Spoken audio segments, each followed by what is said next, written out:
leurs conséquences, pardon, et leurs conséquences sur l'agriculture et l'alimentation. Alors, d'abord, il faut rappeler le contexte. Ça marche pas. Non.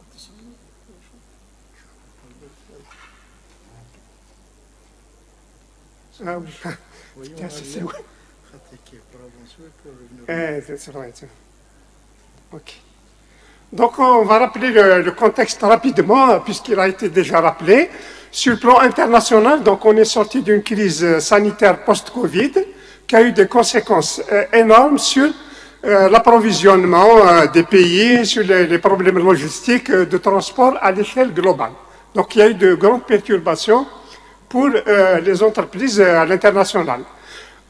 Deuxième problème, c'est la guerre récente entre la Russie et l'Ukraine, qui affecte elle aussi les approvisionnements de manière encore plus accentuée, puisque c'est les grands pays producteurs de produits à la fois alimentaires et de l'énergie et de l'engrais et des facteurs de production agricole. Sur le plan national, donc local, augmentation exponentielle des besoins alimentaires, à cause évidemment de la démographie et de l'urbanisation qui est accélérée. Incapacité de l'appareil productif national à répondre aux besoins. Donc ça, on le voit à travers toutes les statistiques, la production locale répond de moins en moins aux besoins. Enfin, recours massif à l'importation des produits alimentaires, donc que ce soit les céréales, les huiles alimentaires, le sucre, le lait, pratiquement tout est importé, y compris donc les intrants agricoles. Inflation liée fortement au prix des produits agricoles. Lorsqu'on mesure l'inflation au niveau en Algérie, on a remarqué que l'augmentation des prix est liée aux produits agricoles essentiellement. C'est vrai que maintenant, les produits industriels ont augmenté, mais au début, c'était des produits agricoles. Alors, les conséquences, c'est une insécurité alimentaire et une concurrence sur les ressources financières pour l'investissement, c'est-à-dire une concurrence entre la consommation et l'investissement, ce qui fait qu'il y a un blocage du développement. Alors, la problématique qui se pose, ou le problème qui se pose, c'est de connaître quelles sont les causes du blocage du développement à la fois du secteur agricole et des espaces ruraux. Parce que, évidemment, ce n'est pas une question uniquement agricole. Si on va dans les villages, on remarque qu'ils se vident à vue d'œil.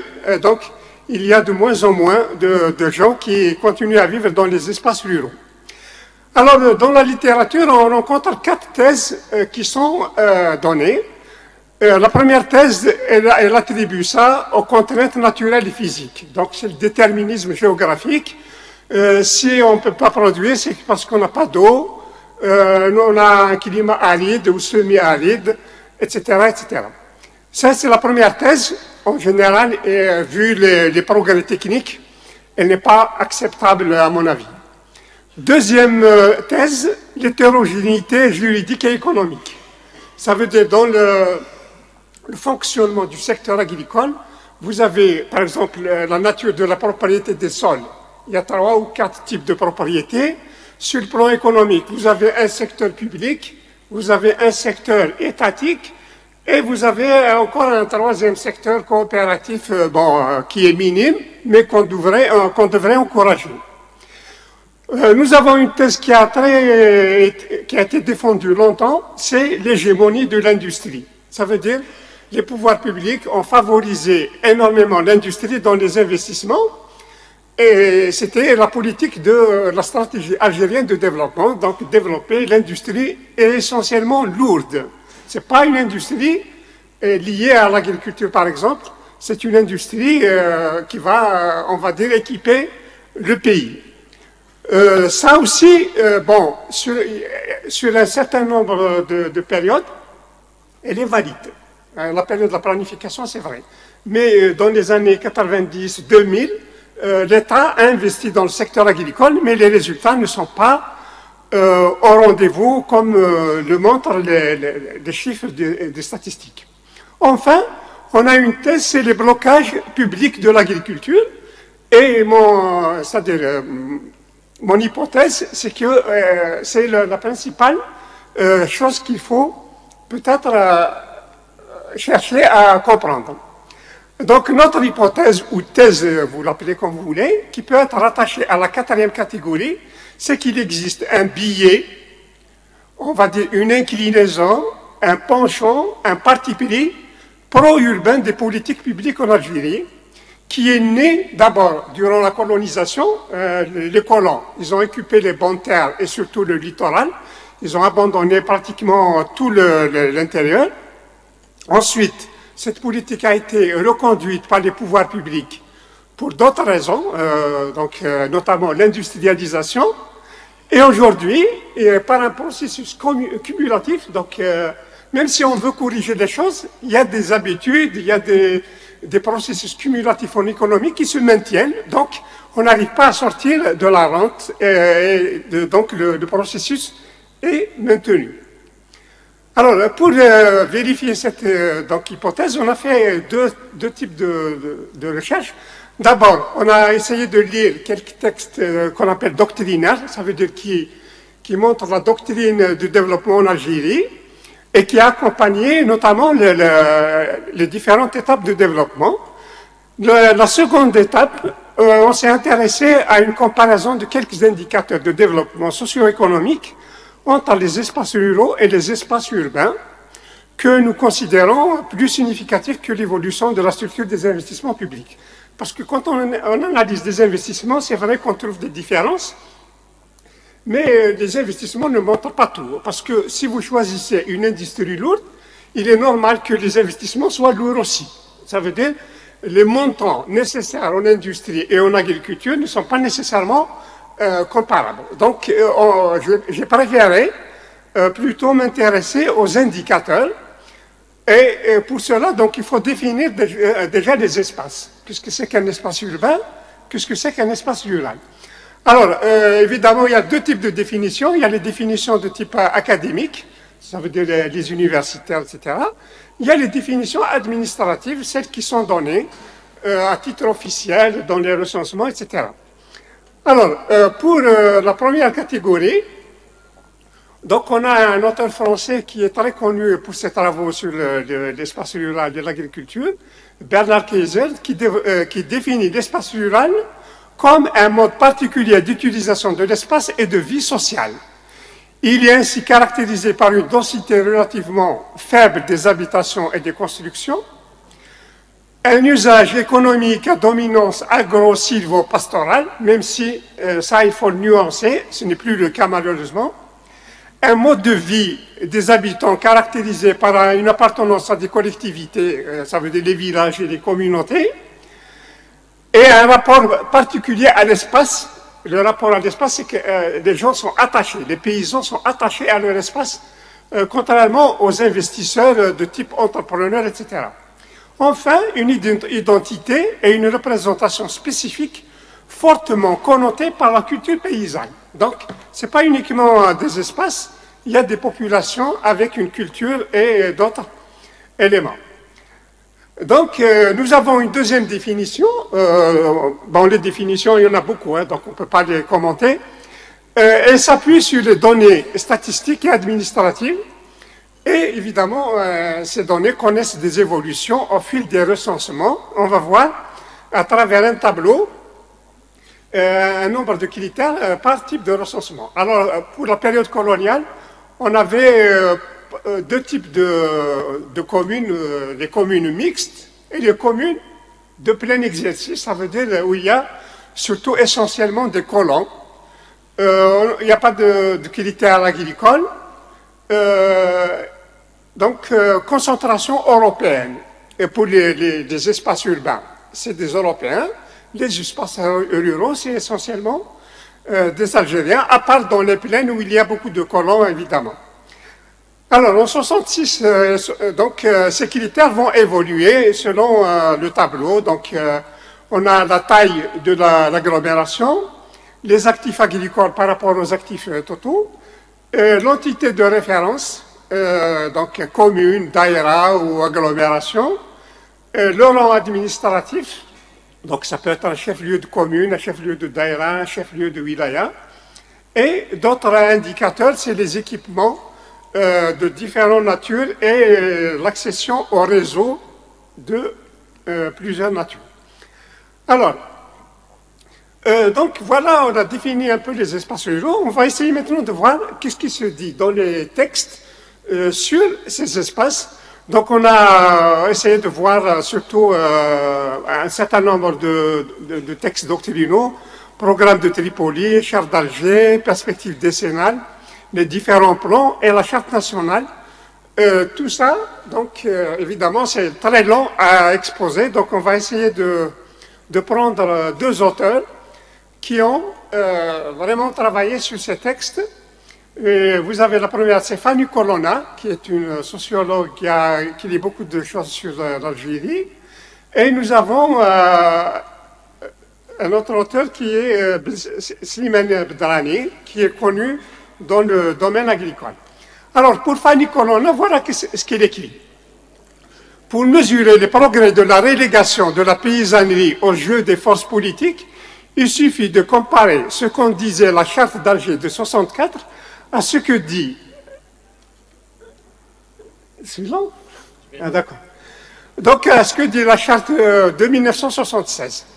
Alors, sans s'arrêter sur l'accumulation des énoncés négatifs, par exemple, quand on veut insulter quelqu'un, par exemple, on dit paysan. Vraiment, c'est péjoratif. Ou quand quelqu'un n'est pas civilisé, on dit qu'il s'habille comme un paysan. Et donc, tous ces mots péjoratifs. Alors, que dit le texte?